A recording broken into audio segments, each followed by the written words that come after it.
Shalom, shalom.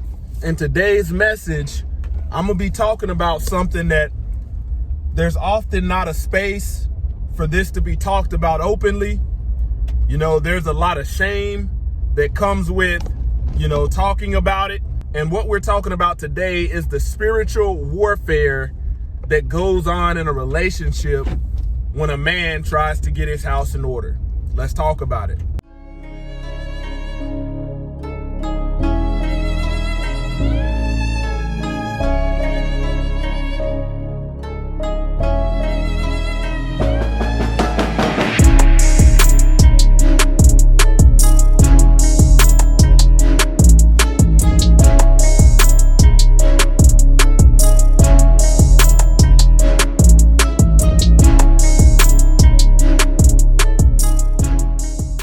Glory to the Most High, YAH Shalom. Thank you for tuning in to another Righteous Spirit-filled episode. Today, I'm back at it in them trenches, handling that kingdom business. Man, out running some errands, and wanted to give you guys some content and talk about a topic that there often isn't a safe place or ears that are willing to listen due to societal conditioning in this very feminist, matriarchal, and gynocratic society we live in. When we look at why HaMashiach came, in Christendom, they call him Jesus Christ. Okay, when we look at why Yahshua HaMashiach came, we realize that he, via scripture, he returned to the lost sheep of the house of Israel, and he did not come to bring peace. He came to bring a sword. Go back and Google, what I just said. Jesus did not come to bring peace. He came to bring a sword. Google that scripture. When you get to the bottom of that passage, it'll tell you that a man's enemy will be that of his own household. A man's enemy will be that of his own household. Man, when we look at Proverbs 31, you go a couple verses down and it'll read, "Do not give your way to women which destroy kings." You go to Ecclesiasticus, "All wickedness is but little to the wickedness of a woman. Let the portion of a sinner fall upon her." Man, society will have its ears wide open, anytime there's a woman in distress. Women will gravitate towards it without having an ounce of truth, but they'll gravitate towards the feelings, and you have even men doing this. But today I'm talking about what goes on behind closed doors with a lot of women that they ain't gonna never acknowledge. And as a man, you must be built for that action, because if you don't know who you're serving, a wicked woman is gonna make it painful to try to get you to tap out. When you think about spiritual warfare in the household, what leader out there is in charge of somebody or has rule over somebody, or is commanding somebody that's not expected to make corrections, give correction, to give criticism, to give rebuke.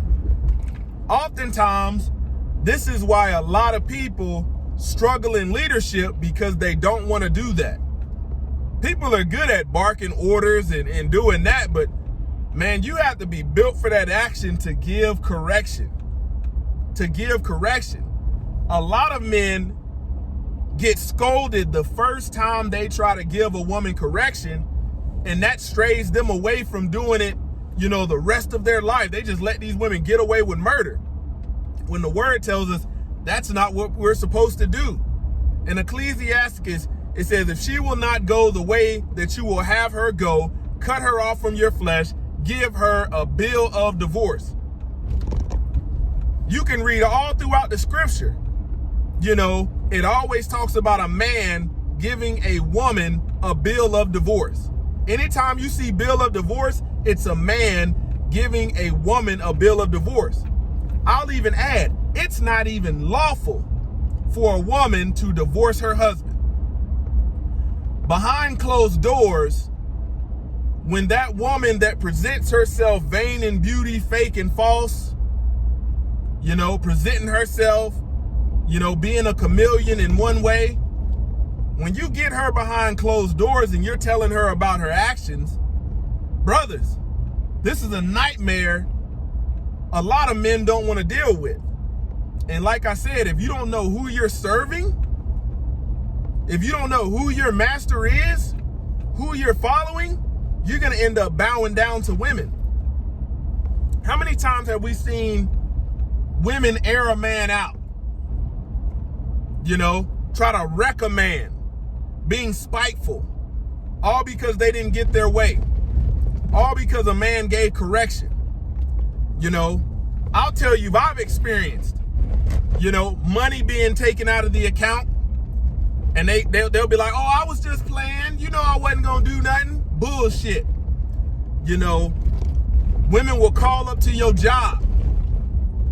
They will damage your goods, your belongings, play all kind of games.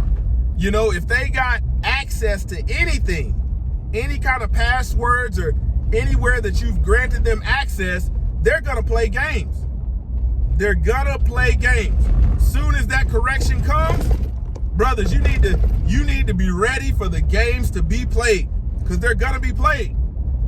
Chances are the first couple times it's gonna catch you off guard. You're gonna be sitting up here thinking, how would she do that? Because there's a wicked spirit in her waiting to rear its ugly head. Once all that makeup and fake hair, fake nails comes off and you got to deal with the real her behind closed doors, chances are her family doesn't know the real her behind closed doors. They don't know how ugly, disrespectful, selfish, and wicked a woman can be. They'll be on her side. That's why you got to stand 10 toes down in the Most High YAH. You got a lot of women out there that think that they're above reproach, that they can't be blamed for nothing. And that's the way of society. That's the way, this society has conditioned, that's the way that society has conditioned Western women, especially if they were raised by a single mother, when they've picked up that masculine spirit, man, they think that you are their equal. They don't think that you are their head. And getting them to acknowledge what is in the word while they claim to love the Most High YAH is like pulling teeth. This is why a lot of pulpit pimps in the church today can't give the truth. You look at the audience in the church, it's a lot of women. They got itching ears. They want to hear what sounds good. They don't want to hear anything right. This is why brothers like Derrick Jackson can easily bamboozle and hoodwink women, because he's going to say what's false but in favor to them, never leading a woman to righteousness at all. And the minute that brother got exposed for the false hoods he was doggone spewing out, they tried to cancel culture on him. They was all for him as long as he was lying to them. A lot of women will ask you, man, how do I look in this? You can answer honestly, and a woman will cancel culture on you for answering honest. I don't think you should wear that. That looks like something that a harlot would wear. You look like a prostitute if you go out like that. You look like you ain't got no wisdom of YAH if you go out looking like that. Keep in mind, they asked you, but they want to be lied to. A lot of men find out that all bets are off. A woman can swear up and down she loves you, but her love oftentimes is temporary. Her love oftentimes is temporary. It's not based upon action. It's based upon a feeling that she has. You look at Tyrese. This woman talk about, oh, she made a mistake and she regrets going through the divorce. Meanwhile, still suing this man still requesting $20,000 a month in child support for a 1-year-old baby. Tell me that ain't spiteful as hell and double-minded. You're telling the world you regret it, but not only do you got one lawyer out to get this man, not 2, but 3. You went down there and filed all this paperwork. Nobody held a gun to your head and said, sign this paperwork. Man, Tyrese, he told you the wickedness that he had to deal with from his daughter's mother. It's a nightmare for most men. Men, anytime you try to wash a woman with the word like it says, you know, Hamashiach is the head of man, man is the head of woman, Yahuwah is the head of Hamashiach. Anytime you try to wash her with the word, brother, prepare to be shamed. Prepare to hear all of it. You know, you're a narcissist, you're controlling, you're an abuser. Prepare to hear all of it. You're a narcissist, you're an abuser, you know, verbally, spiritually, physically. But when I tell you that society has its mind trained on only hearing the side of the woman and letting the man be guilty without hearing his side, that's the way society is. And women are very good with tears and manipulation. They got a lot of practice at it, at telling you the side of the story that makes them look good and makes everybody else look bad. You know? And then when she really has nothing, when she has nothing at all, and she doesn't want to be exposed, this is when the spitefulness comes out.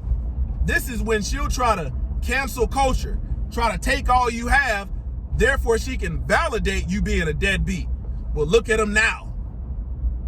Look at how his karma. No, that ain't no doggone karma. That's you gunning after this man's neck because he told you something right and you didn't want to hear it. This is the stuff that, you know, women don't want to deal with. You know, I'll tell you, man, just behind fearing Yah and keeping the commandments, brothers, you're going to catch a lot of shame. That's why the word says in Luke, if a man doesn't hate his father, his mother, his wife, you know, his children, and even his own life, he cannot be my disciple. The disciples was really following Hamashiach. Let you start trying to get your household in order to keep the Sabbath, keep the feast days, man, you're going to deal with some demons. Them demons is going to rear its ugly neck. Why you think the word says, put on the whole armor? Brother, you got to put on the whole armor. And this is the error where most men don't put on the armor. They got some kinks, some holes, they're exposed in certain areas. And a wicked woman will exploit that. Man, go back and read Ecclesiasticus chapter 25 and 26. Ecclesiasticus, not Ecclesiastes. Ecclesiasticus 25 and 26. Start there if you think I'm making this up. You know, oftentimes this spitefulness comes from the jealousy and selfishness of a woman. You got to think, if Abraham was alive today and dealing with these women out here, oh, it'd be a nightmare. Abraham would be behind bars. They try to lock Abraham up and put him under the jail because of the selfishness and jealousy of another woman. See, this is why women don't want you to live a lifestyle of righteousness, because it comes with you correcting them. It comes with a lot of rebuke. It comes with constructive criticism. And oftentimes, you can tell we've been in a wicked-ass society because anytime you try to give corrective criticism to a doggone woman, they automatically think it's an attack. Like you some sort of terrorist. Without realizing that a man loves you, that a man loving you is him giving you correction, is him washing you with the word. Because you ain't going to do it. You didn't do it in the beginning, and damn sure ain't doing it now. And it's because of a woman's wicked actions that we're all doomed. The wisdom that a woman thought she had by listening to Hasatan screwed us all. You got men out here trying to protect their women from this wicked ways of the world, but these women love the world. Instead of staying at home, keeping the commandments, man, they'd rather be out in the mall shopping, running around town, doing all kind of bullshit. And it's the spiritual warfare you got to be prepared to deal with as a man. Come to these feast days that you can read about, you know, Exodus chapter 34, all throughout the Bible. They want nothing to do with righteousness. Nothing to do with it. Majority of them. You know, the minute you start trying to keep the Passover, Feast of Unleavened Bread, Feast of Tabernacles, Feast of First Fruits, man, they want to tell you about Easter Bunny and how the kids is not getting to pick these candy-filled eggs and Christmas gifts and Santa Claus and all this bullshit. It's spiritual warfare. Spiritual warfare. Man, and here's a quick test, because a lot of these women that hate this message say that they love the Most High Yah. And the word does say, for this is the love of Yah, that we obey his commandments. Then another one, they that say they know him and keep not his commandments is a liar, and the truth ain't in them. A lot of these damn women ain't got no truth in them whatsoever. And they ain't trying to get it either. Don't let them fool you. See, I'm bold enough to talk about these things because I know who I serve. I'll lose it all and won't care. I'll still have the fruit of the Spirit. Peace, joy, long-suffering, meekness, temperance. I have it all. You see what I'm saying? But a lot of men, they're going to opt out to deal with this wicked woman and have her wreak havoc in their life, and they just going to shut up and acquiesce and capitulate. Not I. Not I. We ain't getting to the kingdom like that. Closer to YAH Ministries, kicking it gun barrel straight. Bow.